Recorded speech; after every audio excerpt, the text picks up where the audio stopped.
કાલે માનનીય પ્રધાનમંત્રીશ્રીએ દેશને આત્મનિર્ભર બનાવવાની ખૂબ સુંદર વાતો કરી છે.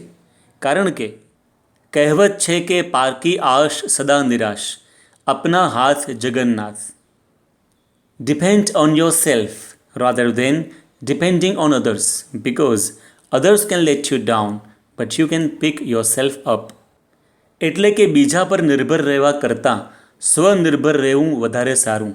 કારણ કે બીજા લોકો તમને નીચે પાડશે પણ તમે તમારી જાતને કોઈ દિવસ નીચે નહીં પડવા દો. આત્મનિર્ભરતા એટલે સેલ્ફ ડિપેન્ડન્સ.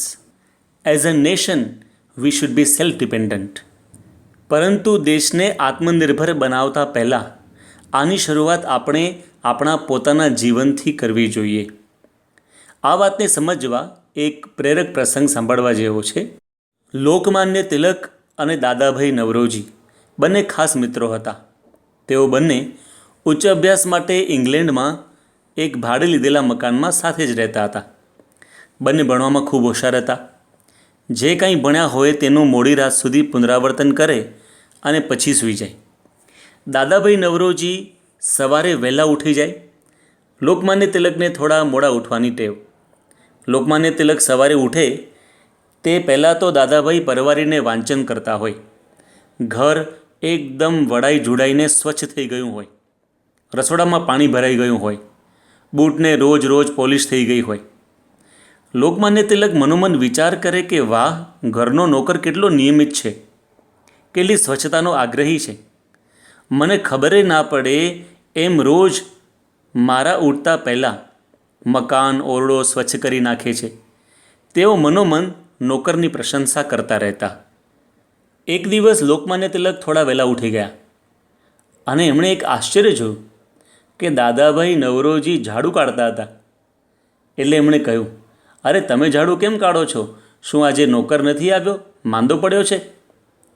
દાદાભાઈએ કહ્યું, કયો નોકર? લોકમાન્ય તિલક કહે, રોજ કામ કરી જાય છે એ. એટલે દાદાભાઈ નવરોજીએ શાંતિથી જવાબ આપ્યો કે આવ્યો છે ને. તો લોકમાન્ય તિલકે પ્રશ્ન પૂછ્યો, આવ્યો છે તો ક્યાં ગયો? એટલે દાદાભાઈએ હસીને પોતાના બંને હાથ ઊંચા કર્યા અને કહ્યું, આ રહ્યો એ નોકર. આપણા પોતાના હાથથી વધારે પ્રામાણિક અને કયાગ્રો નોકર બીજે ક્યાંથી મળવાનો છે? અને આ નોકર ક્યારેય પગાર ન માંગે. ભગવાને આટલા અદ્ભુત નોકરની ભેટ આપી છે તો બીજા નોકરની આશા શા માટે રાખવી? લોકમાન્ય તિલક તો સ્તબ્ધ થઈ ગયા. તેઓને થોડો ક્ષોભ પણ થયો.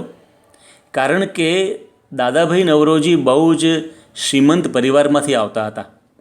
છતાં દાદાભાઈ પોતાની બધી જ ક્રિયા પોતે તો કરી લેતા, એટલું જ નહીં પોતાના મિત્રનું કામ પણ પોતે જ કરતા અને જણાવતા પણ નહીં. પરંતુ એ દિવસથી લોકમાન્ય તિલકે મનમાં સંકલ્પ કર્યો કે આજથી મારું કામ હું જાતે જ કરીશ. ખરેખર આત્મનિર્ભર ન હોવું તે ભગવાને આપેલા હાથ પગનું અપમાન જ છે. જો આપણે આત્મનિર્ભર ન રહીએ અને શરીરના અંગોનો બરાબર ઉપયોગ નહીં કરીએ તો આપણા હાથ પગ પણ નબળા પડી જશે અને શારીરિક બીમારીઓ પણ વધી જશે. પરંતુ જો આત્મનિર્ભર જીવન બનાવીશું તો લોકો પણ આપણામાંથી પ્રેરણા લેશે. અક્ષર પુરુષોત્તમ મંદિર સારંગપુરમાં એક વયોવૃદ્ધ, તપોવૃદ્ધ અને જ્ઞાનવૃદ્ધ સંત રહેતા હતા. તેઓનું નામ હતું સાધુ સંત વલ્લભદાસજી. આ સંત વલ્લભ સ્વામી એટલું બધું આત્મનિર્ભર જીવન જીવતા કે વૃદ્ધાવસ્થામાં પણ પોતાના કપડાં જાતે ધોવા, સૂકવવા, સંકેલવા, પોતાની રૂમ કે પથારી સ્વચ્છ રાખવી, આ બધી ક્રિયાઓ જાતે જ કરતા. કોઈ સામેથી સેવા કરવા આવે તો પણ તેને પ્રેમથી ના પાડી પોતાના બધા કાર્યો જાતે જ કરવાનો આગ્રહ રાખતા. તો આજે વર્ષો પછી પણ તેઓના આ આત્મનિર્ભર ગુણ માટે સૌ કોઈ તેઓને યાદ કરે છે. આત્મનિર્ભર માણસ ક્યારેય એવું નથી બોલતો કે પ્લીઝ જરા લાઇટ બંધ કરો ને, પ્લીઝ મને પાણીનો ગ્લાસ આપો ને, પ્લીઝ મને મદદ કરો ને. એવું મીઠું મીઠું બોલીને પોતાનાથી થઈ શકે એવું કાર્ય બીજા પાસેથી આત્મનિર્ભર માણસ નથી કરાવતો. વિશ્વવંદનીય સંત વિભૂતિ પ્રમુખ સ્વામી મહારાજ BAPS સંસ્થાના લાખો અનુયાયીઓના ગુરુપદે બિરાજમાન હતા. છતાં 95 વર્ષની ઉંમર સુધી તેઓએ ક્યારેય પાણીનો ગ્લાસ માંગ્યો નહોતો. જમવામાં કોઈ વાનગી માટે ફરમાઈશ કરી નહોતી. એટલું જ નહીં, સ્વાસ્થ્યને અનુકૂળ આવે એવું બનાવજો એવો ઓર્ડર પણ આપ્યો નહોતો.